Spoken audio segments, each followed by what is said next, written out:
تمہاری منزل یہ نہیں ہے کہ ڈگری مل جائے اور جاب مل جائے، یہ بہت چھوٹے درجے کی چیز ہے۔ میری، تمہارے وی سی صاحب کی، تم بچیوں کی، بچوں کی ایک ہی منزل ہے کہ یا اللہ تو راضی ہو جا۔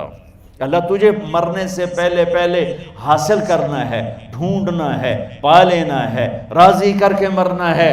لیتک تحلو والایام مریرۃ ولیتک ترضی والانام غضاب ولیت الذی بینی وبینک عامر وبینی وبین العالمین خراب ولیت الشراب من ودادک صافیا وشربی من ماء المعین السراب فاذا صح منک الود فالکل حین وکل الذی فوق التراب التراب۔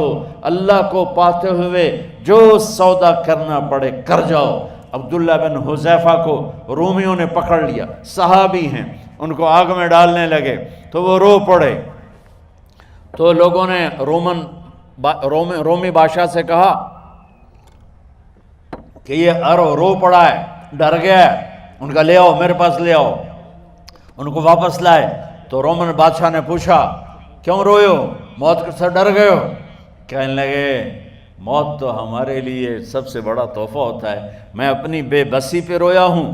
کہ کیا بے بسی ہے؟ کہ بے بسی یہ ہے کہ ایک جان ہے آگ میں گرتے ہی جل کے راکھ ہو جائے گی، کاش میرے جسم پر جتنے بال ہیں اتنی میری پاس جانیں ہوتی اور میں ایک ایک جان کو اللہ کے نام پہ قربان کرتا۔ آج مرنے کا مزہ نہیں آ رہا، اس پہ رویا ہوں۔ تو بادشاہ اتنا حیران ہوا، اس نے کہا تو میرا ماتھا چوم دے اور میں تمہیں آزاد کرتا ہوں۔ تو اس کا ماتھا چوما، انہوں نے چھوڑ دیا۔ 2000 سال پیچھے چلے جائیں، فرعون دنیا کا واحد انسان ہے جس نے کہا انا ربکم الاعلی، میں سب سے بڑا رب ہوں، اور اپنے آپ کے رب ہونے کا دعویٰ انسانوں میں صرف فرعون کا ہے۔ اس کی باندی مسلمان ہو گئی، موسیٰ علیہ السلام کا کلمہ پڑھ لیا، ایمان چھپتا نہیں، وہ پتہ چل گیا۔ فرعون نے اس کو پکڑوایا، اس کی 2 بچیاں، ایک دودھ پیتی ایک ساتھ چلتی، اور اس نے اپنے دربار میں کڑاہ میں تیل ڈلوایا، نیچے آگ لگوائی، تیل ابلنے لگا۔ جب وہ پوری طاقت سے ابلنے لگا تو اس نے فرعون نے اس عورت سے، اس باندی سے کہا یہ آگ تیرے سامنے ہے، جلتا ہوا تیل، موسیٰ کے رب کو مانے گی تو پہلے تیری بچیوں کو جلاؤں گا پھر تجھے جلاؤں گا، اور اگر مجھے رب مانے گی تو تیرے گھر کو سونے چاندی سے بنا دوں گا، تیرے گھر کو سونے چاندی سے بھر دوں گا۔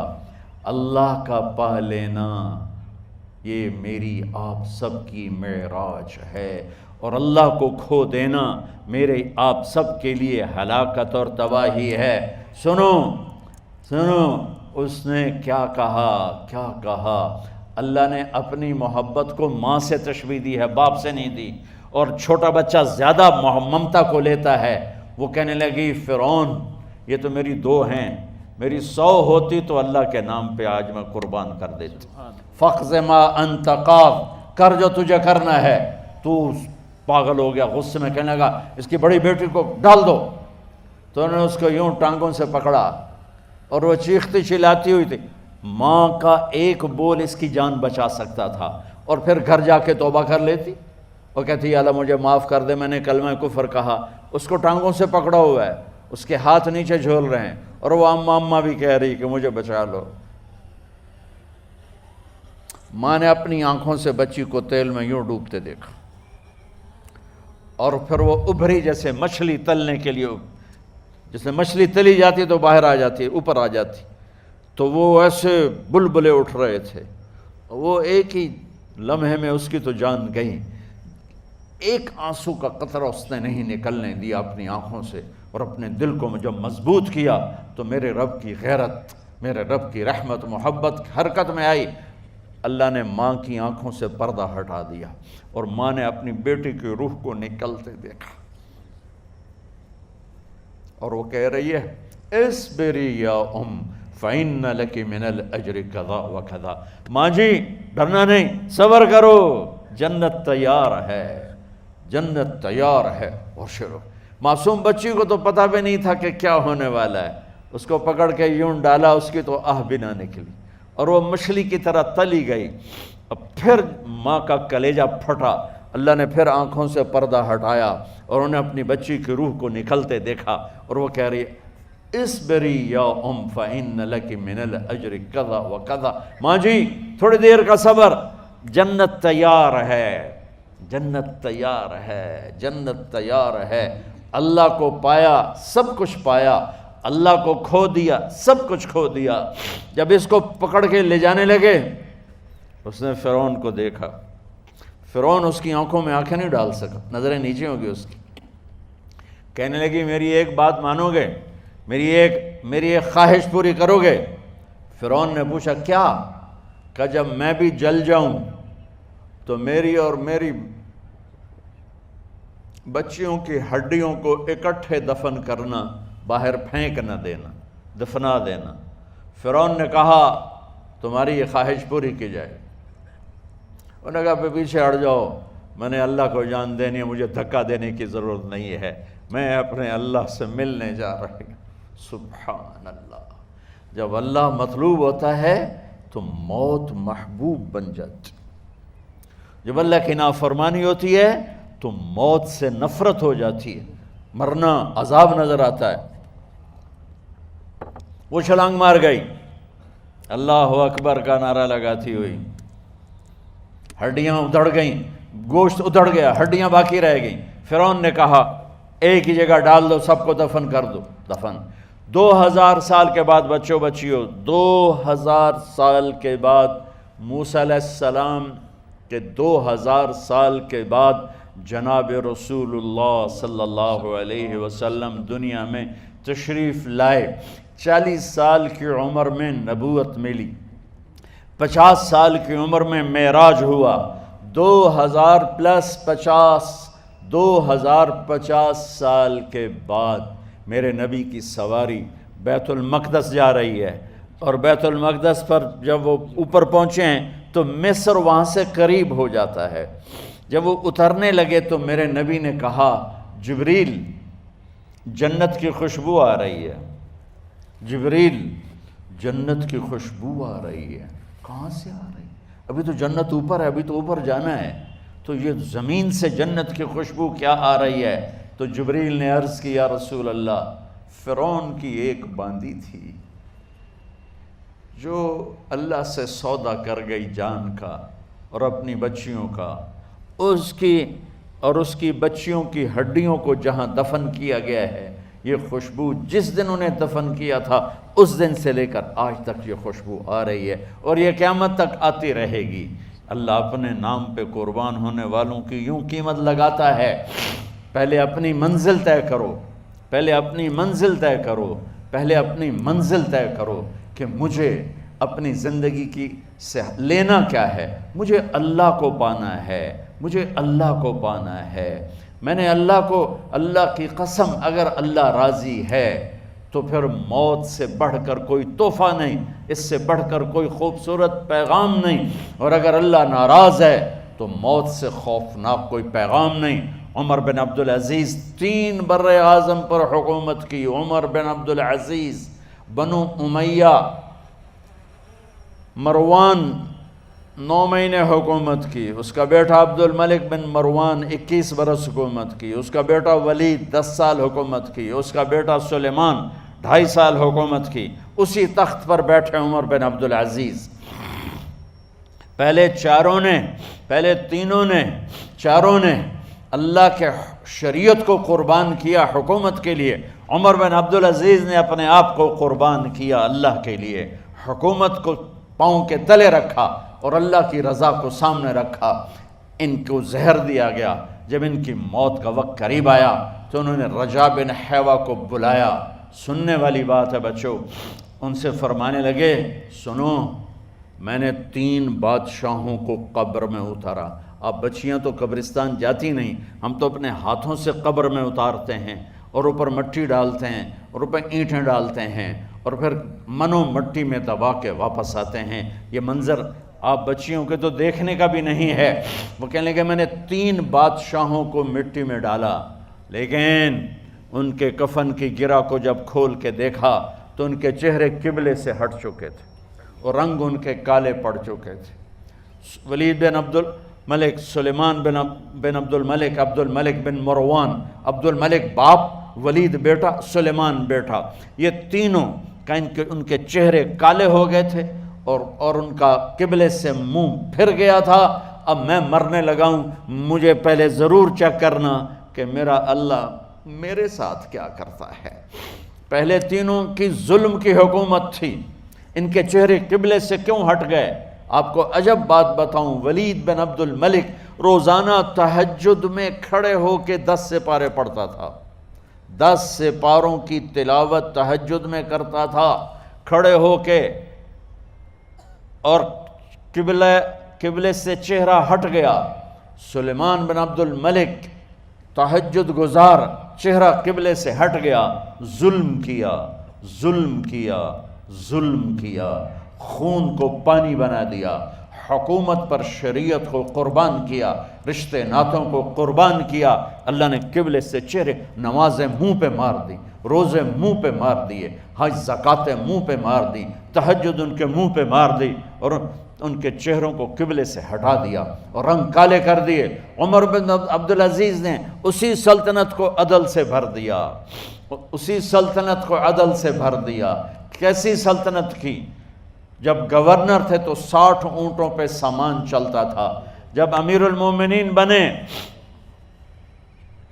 تو بچے کہنے لگے ماں سے، بچے بچیاں 12 تھے، ماں سے کہنے لگے کہ عید کا موقع آ رہا ہے، ابا سے کہو ہمیں نئے کپڑے تو لے کر دیں۔ ان کی ماں کا نام ہے فاطمہ، بچوں کی ماں کا نام فاطمہ بنت عبد الملک۔ یہ دنیاوی سٹیٹس میں سب سے بڑی خاتون گزری ہے، آج تک اس کے لیول کی کوئی عورت نہیں آئی۔ دادا بادشاہ، باپ بادشاہ، 4 بھائی بادشاہ، 6 خامند بادشاہ، 7 نسبتوں سے یہ عورت شہزادی رہی ہے۔ حضرت عمر گھر آئے، بیگم نے کہا بچے کپڑے مانگ رہے ہیں۔ حضرت عمر کہنے لگے میرے پاس تو پیسے نہیں ہیں، تنخواہ میں تو مشکل سے روٹی پوری ہوتی ہے، کہاں سے لے کر دوں؟ تو تھوڑی دیر خاموش رہیں بیگم، پھر کہنے لگی آپ ایسا کریں اگلے مہینے کی سیلری ایڈوانس لے لیں، اس سے میں کپڑے لے لیتی ہوں اور روٹی کا خرچہ میں مزدوری کر کے گھر بیٹھے مزدوری کر کے چلا لوں گی، آپ 1 مہینے کی تنخواہ ایڈوانس لے لیں۔ حضرت عمر بن عبدالعزیز واحد خلیفہ ہیں جن کے دور میں 3 بر اعظم میں زکوٰۃ لینے والا باقی نہیں بچا تھا۔ یہاں لاہور بھی ان کی حکومت کے نیچے تھا، جنوبی اسپین فرانس ان کی حکومت کے نیچے تھا، کاشغر تک ان کی حکومت کے نیچے تھا، استنبول کے دروازوں تک ان کی حکومت تھی۔ 3 بر اعظم میں ایک آدمی زکوٰۃ لینے والا نہ بچا، اور اپنا حال یہ ہے کہ بیگم سے کہہ رہے ہیں پیسے کوئی نہیں، کپڑے کہاں سے لے کر دوں؟ اور بیگم طریقہ بتا رہی ہے کہ آپ اگلے مہینے کی تنخواہ ایڈوانس لے لیں، اس سے میں کپڑے لے لوں گی، اور چولہے کا خرچہ، روٹی کا خرچہ میں گھر بیٹھ کے مزدوری کر کے کما لوں گی۔ تو حضرت عمر کہنے لگے ہاں یہ ٹھیک ہے۔ باہر آئے وزیر خزانہ مزاحم، انہیں بلایا کہ بھائی ہمیں اگلے مہینے کی تنخواہ ایڈوانس چاہیے، یہ تنخواہ والے لوگ بیٹھے ہوئے ہیں تنخواہیں لیتے ہیں۔ اس نے کاغذ قلم آگے رکھ دیا، کہا حضرت یہاں لکھ کے دے دیں آپ 1 مہینہ زندہ رہیں گے میں تنخواہ دے دیتا ہوں، اب مجھے لکھ کے دے دیں آپ 1 ماہ زندہ رہیں گے میں آپ کو تنخواہ دے دیتا ہوں۔ چپ کر کے اٹھے، ایک لفظ نہیں بولے، گھر گئے۔ حضرت اپنی بیگم فاطمہ سے کہا بیگم بچوں سے کہہ دو کہ باپ کے پاس کپڑے لے کر دینے کی سکت نہیں ہے، اور خزانے ایسے بھرے پڑے تھے کہ زکوٰۃ لینے والا کوئی نہیں تھا۔ عید کی نماز ہوئی، نماز کے بعد جب ساری فیملی ملنے آئی اور بچے بھی ملنے آئے تو ان کو دیکھ کر ان کی آنکھوں میں آنسو آ گئے۔ کہنے لگے بچوں آج تمہیں دکھ تو ہوگا اپنے باپ پر کہ ایک جوڑا کپڑا بھی لے کر نہ دیا عید کا۔ تو ان کے ایک بیٹے نے کہا ابا جان آج ہم بڑے خوش ہیں، ہمارا سر اونچا ہے کہ ہمارے باپ نے مسلمانوں کے مال پہ ڈاکہ نہیں ڈالا، ہمیں قربانی کا بکرا بنایا، لیکن مسلمانوں کے مال میں خیانت نہیں کی۔ یہ ان کا طرز حکومت تھا، اس طرح انہوں نے حکومت کی۔ گھر میں تشریف لائے تو بیٹیوں سے بات کی تو انہوں نے منہ پہ ایسے دوپٹہ رکھا ہوا، منہ پہ دوپٹہ رکھ کے بات کریں تو فرمانے لگے کپڑا تو ہٹاؤ، دوپٹہ کیوں رکھا ہوا ہے؟ تو گھر کی خادمہ زور زور سے رونے لگی، کہنے لگی امیر المومنین آج آپ کی بیٹیوں نے کچا پیاز توڑ کے روٹی کھائی ہے تو وہ اس کی بو ہے منہ میں، آپ کو بو سے نفرت ہے اس لیے منہ پہ کپڑا رکھ لیا ہے۔ تو حضرت عمر اتنا روئے کہ ان کی داڑھی تر ہو گئی۔ کہنے لگے آخر میں جب تھوڑا آسرے میں آئے، کہا میری بیٹیوں تمہارا باپ تمہیں بڑے اچھے کھانے کھلا سکتا ہے لیکن میں جہنم کو برداشت نہیں کر سکتا، میں جہنم کی آگ برداشت نہیں کر سکتا۔ اب مرنے کا وقت آ گیا۔ جب وہ گورنر تھے تو 60 اونٹوں پہ ان کا سامان چلتا تھا، اور جب وہ امیر المومنین بنے تو عیادت کے لیے لوگ آ رہے تھے، تو سالے عیادت کے لیے آئے، فاطمہ کے بھائی، کپڑے دیکھے امیر المومنین کے تو بہن کو ایک طرف کر کے فرمایا، بڑے نیک سرداروں میں سے تھے یہ مسلمہ بن عبد الملک، کہنے لگے امیر المومنین کے کپڑے تبدیل کروا دو، لوگ پوچھنے آ رہے ہیں تو میلے کپڑے اچھا نہیں لگتا۔ کہا جی بھائی کرواتی ہوں۔ اگلے دن جب وہ حال پوچھنے آئے تو پھر وہی کپڑے تھے، تو انہوں نے ان کو الگ جا کر کہا بہن میں نے تمہیں کہا تھا کپڑے بدلوا دیتی، کیوں نہیں بدلوائے؟ تو وہ رونے لگیں، کہنے لگی کہاں سے بدلواؤں، جوڑا ہی ایک کہاں سے بدلواؤں؟ اور حکومت کتنی تھی؟ 3 بر اعظم کی، 3 بر اعظم کی حکومت۔ ہمارا تو پٹواری امان کا نہیں ہے، اور وہ 3 بر اعظم کی سلطنت لے کر ایک جوڑے میں اللہ سے ملنے جا رہا ہے۔ جب ان کا انتقال ہوا، سلیمان بن عبد الملک کی ڈیڈ باڈی جب قبر کے قریب لائے اتارنے کے لیے تو ایسے ایسے ہلنے لگا، اس کا پورا جسم ہلنے لگا۔ تو اس کے بیٹوں نے کہا کہ ہمارے ابا زندہ ہیں، تو حضرت عمر نے فرمایا بیٹو زندہ نہیں ہیں، عذاب قبر جلدی شروع ہو گیا ہے، عجل اللہ بالعقوبہ، قبر کی پکڑ پہلے شروع ہو گئی ہے، چھپاؤ اپنے باپ کو جلدی۔ جب عمر بن عبدالعزیز کی ڈیڈ باڈی قبر کے قریب کی گئی اور ان کا بھائی اتارو، بھائی وہ باتیں شروع ہو جاتی ہیں، رومال ڈالو، چادر پکڑو، ادھر سے پکڑو، تو ایک دم ایسے ایک پرچہ ہوا میں اڑتا ہوا سب نے دیکھا، وہ آتے آتے آتے آتے آتے آتے یوں آ کے حضرت عمر کے سینے پر گر گیا۔ سب دیکھ رہے ہیں۔ جب پرچے کو اٹھا کے دیکھا گیا تو اس پہ ایک سطر پہ لکھا تھا بسم اللہ الرحمن الرحیم، اور دوسری سطر پہ لکھا تھا براءۃ من اللہ لعمر بن عبد العزیز من النار، یہ عمر کے لیے جہنم کی آگ سے نجات کا پروانہ ہے۔ 3 بر اعظم کی سلطنت لے کر وہ جنت کا پروانہ لے کر دنیا سے گئے۔ جب ان کو قبر میں اتارا گیا تو انہوں نے رجا بن حیوہ سے فرمایا تھا 3 بادشاہوں کے چہرے دیکھے قبلے سے پھر گئے، رنگ کالے پڑ گئے، مجھے تم نے دیکھنا ہے کہ کیا ہوتا ہے؟ تو رجا فرماتے ہیں جب میں قبر میں اترا اور ان کے کفن کی گرہ کو کھول کے دیکھا تو چہرہ قبلے کی طرف فکس تھا، اور مجھے یوں لگا جیسے 14ویں رات کا چاند قبر میں اتر آیا ہو۔ میرے عزیزو، طلبہ و طالبات، اللہ کو اپنی منزل بناؤ، اللہ کو اپنی منزل بناؤ، اللہ کو اپنی منزل بناؤ۔